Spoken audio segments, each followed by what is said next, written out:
Hello everyone, welcome back to my YouTube channel. My name is Pheby again and I am back like I never left. Sorry, I know I was gone for too long, but I'm back. And I don't know, there's just something about the month of November. It keeps bringing me back here because my first official video was posted on the 19th of November, and it means that by the 19th of this month again, it's going to be a year since I've been here. And even though it's not been a very wonderful ride, I've been on and off for a very long time, and always I like to promise that it won't happen again, but I can't, because I don't know, I'm just human and I'm still trying so hard to find my feet. So I guess I'm just going to go with the flow. So first things first, happy new month of November. I've heard a lot of phrases about this November to remember, the month of goodies, the month of this and that. Well, I hope that all of your dreams and aspirations that you've planned for the year 2020 do come true before the end of the year. And officially it's about 2 months to the end of the year, so it's time to tidy up, I guess, and put things together. I hope that by the time I come back on the 19th of this month, that I will have more stories to tell. But for now, I don't want to talk about why I was away for so long, but it had something to do with the lockdown and the whole situation in the country right now, but I really don't want to talk about that. Instead, I would like to talk about one of the things that I picked up during the lockdown, which was languages. Okay, for a very long time, I've had this interest in languages. I really love languages. Like, for instance, I did Yoruba in JAM. I know a whole lot of people go, what? When I tell them. But I'm like, I love languages, like really. I think it's interesting. I think it's fun when you get to express yourself in more than one language, and someone says something beside you and you just kind of understand. Okay, so for a very long time, I've not had the opportunity to learn other languages, or let me say that I get pushed down by peer pressure. Let me just put it that way, because even when I was in school, when they decided to intentionally teach us languages, I just fell short every time someone makes fun of the language, and I just go with the flow instead of making up my mind to actually learn the language. So many times, especially for French, so many times I just find myself neglecting the language instead of actually learning something from it. So during the lockdown, since we were all jobless and I wasn't doing anything, so I took interest in learning languages, and fortunately I decided to learn with Duolingo. I hope everyone knows that app. Duolingo is this app. I don't know if you can see it. I have this app on my phone. This is what it looks like. Oh, the lights. Okay, so this is what the app looks like. So basically, the app actually helps you to learn to read and write, which is awesome. So you speak, read, and write, which is like really awesome, like I said. So I just took an interest. All I did was just go to Google Store, install the app, and then I opened it, I picked a language, and I started learning. So funny thing is, okay, at first I didn't know what language to learn, so I did like a research, and I still could not get anything because everyone just kept saying learn this, learn that. And then the most popular language that everyone thinks that it's the most advantageous to learn is French, which somehow, I don't know, I just kind of hate that language. I know hate is a very strong word, but I don't know, I just feel like it's so hard to learn the language. So I neglected French, and I thought that what was the second best, so I picked up Spanish. And I started learning Spanish, and I'm a little bit more advanced in my Spanish lessons, and so I decided to start another language lesson. Unfortunately, where I work right now, there are some Chinese guys around. Your guess is as good as mine. So Chinese guys around, and I thought that, okay, maybe I should try to learn Chinese. I decided to learn Chinese, and somehow I told myself at the beginning of it that it was going to be hard, because I don't know, somehow I'm like, how do you say things like this? Like, it's a different thing with Spanish, because Spanish, they are like the language also entails the English alphabet. That's what I mean, like the English alphabet. So you know that T is still pronounced T and P is pronounced P, that kind of thing. So it's easy for you to pronounce when you see the words written down. But with Chinese, I thought it was going to be hard. Like, I really told myself that I know I'm going to hit my head on a rock or something. But somehow it came out really easy for me, which was really, really shocking. It was really, really easy for me. And in about 2, 3, 4 lessons, I found myself saying like a whole lot of things, like ni hao. I know that sounds easy, but I can also say my name, because someone gave me like a Chinese name, which is Chongguo, meaning success. So recently I saw that my Spanish lessons and my Chinese lessons are going really good. Like, I kind of have like a timetable for the 2 lessons, so I'm running them together on the Duolingo. And another thing I do is, like, once in a while, if I go on Netflix, I just get like a Chinese movie, or what's it called, or a Spanish movie. I like all those movies that just, they do like subtitle, but they speak the language. So I just pick one of them and just watch, and somehow, to an extent, I can say that I can understand some parts of it. So I decided to go on one more jolly ride and pick one more language to learn. And that language is shocking even to me. I started the first lesson last night. I am still contemplating. And honestly, I would not lie, I am scared of the language. It is French. I don't know why I'm so scared, because I'm really enjoying my Chinese lesson, to be honest. I'm enjoying it so much, especially the fact that I have people around me to speak to. So I'm picking up my Chinese lesson, and today is supposed to be my first day. The only thing I can remember is un chat, which is a cat, un garçon, which is a boy, I guess. Okay.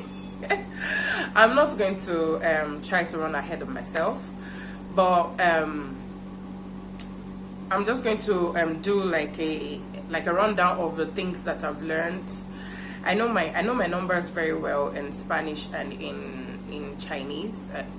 Yes, I actually know my numbers very well. In Spanish, I can actually go to a restaurant and order for food. I can ask for direction. Like, it's kind of basic, but what I love about the Duolingo app is that it teaches you how to use the words, like in sentences, how you can make phrases by yourself, and how you can get by. So if you want like a quick lesson, if you're going to like a new country and you want like a quick lesson on how you can get by, I will definitely recommend Duolingo. Please, it won't cost you money to download it. Just download the app and pick a lesson, and pick a language rather, and start learning. Another good thing about the Duolingo app is that it helps you, it brings up like a kind of competition between you and some other users.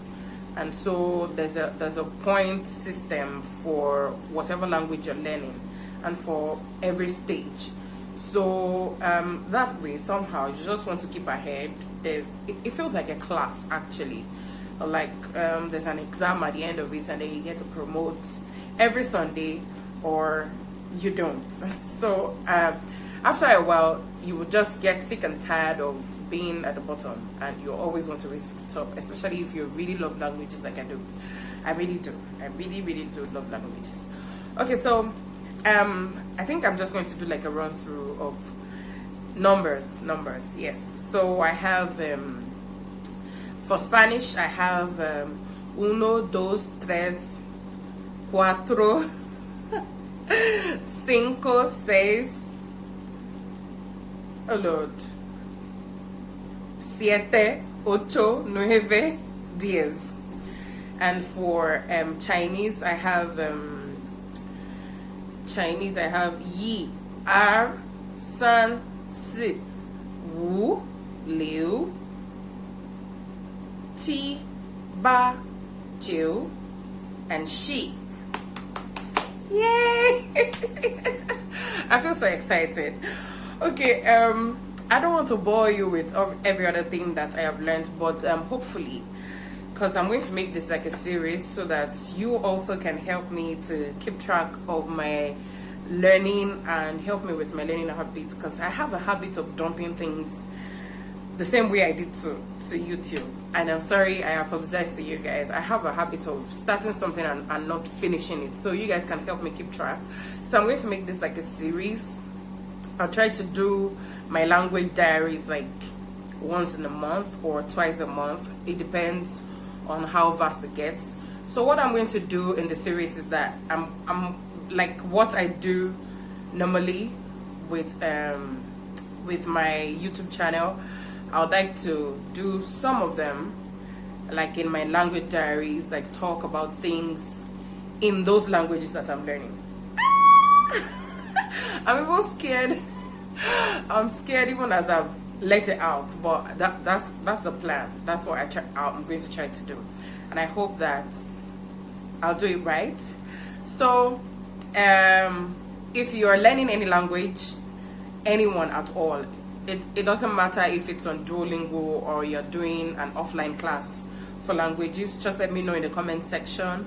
And just in case you're learning the languages I'm learning, let's hook up so that we can have a chat. I can't do the inscription for Chinese just yet, but I can recognize the ones I have learned. I can say that I am a teacher because I'm teaching one of the Chinese guys that I met English, and he's supposed to teach me Chinese, but I took it upon myself to learn the Chinese so that it will be easier for me to teach him English language. So I can say that was she lao shi, that is, I am a teacher. And I am so happy. I hope that you are happy too. Okay, so I was going to talk about the inscription on my shirt. It's the first picture that you see on this video. The inscription on my shirt says Bao Li. Bao Li. Okay, so I was going to talk about inscription shirts at the beginning of this video, but I was just so excited about my language that I forgot about it. So one thing that made me wear this shirt today to do this video was because I wore this shirt and I went to work, and one of the Chinese guys saw me and was like, come, I tell you what's on your shirt, I tell you. And okay, I was going to the bathroom, so I'm like, hold on, let me come back. So he didn't know how to explain it to me in English, so he already googled the word and had the English version of the word. And guess what? Bao Li in Chinese means violence.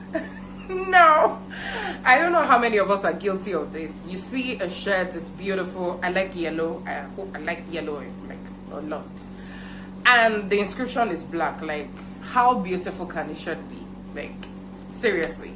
So I just didn't care. It looked like a drawing. Really, I knew it was Chinese, but honestly, it looked so beautiful. I couldn't take my eyes off. So I bought the shirt. I don't know how many of you are guilty of what I did too. I bought the shirt and I wore the shirt. You know, it's beautiful when you wear this kind of shirt where people don't know what is written on it. Then you can ignorantly go around with your ignorant people and be fine. But I wore this shirt in the midst of people who understood what was written on the shirt. And honestly, that whole day I had to get a jacket. And I wore it on this shirt. I'm like, oh no, I cannot believe that I am wearing a shirt that loudly screams violence. Like, seriously, how bad can it get? So I'm like, this is really bad. So it's one of the reasons why I am now determined to learn languages, because I'm like, I would see another fine shirt out there and I would see inscriptions on it, and I would just buy it and think it's a very pretty shirt. And who knows, maybe it says I'm going to kill you, and I have like a target on my back. So it's a different, there are not a lot of people like inscription shirts. If you make it yourself, at least you know what you are putting on it. I have since then not worn this shirt out of my room because I'm still thinking about what to do to it to be able to wear it out. So I have like a few options, and I hope that you guys can help me decide. I already googled what stop violence is, but it's like a whole lot of words, and the stop violence, the stop before the violence has to come before Baoli. So it means that I will have to probably put them here, and they're like two giant inscriptions. So maybe I'll have to put one here and one here to say stop violence. But then I thought about another option that I can do. I can just get like a red marker and put like a cross sign, like a cancel sign on it to say no to violence. So if you have an idea of how I can make this shirt wearable, please put it in the comment section down below. And please like my video. I know you like it, so just click on the like button and like the video. And if this is your first time, just down here, right here, is a subscription button. Please click on it and click on the bell beside it so that every time I upload a new YouTube video, you will be the first to know. So thank you very much for watching. I'm looking forward to reading all of your comments. Thank you, and bye bye.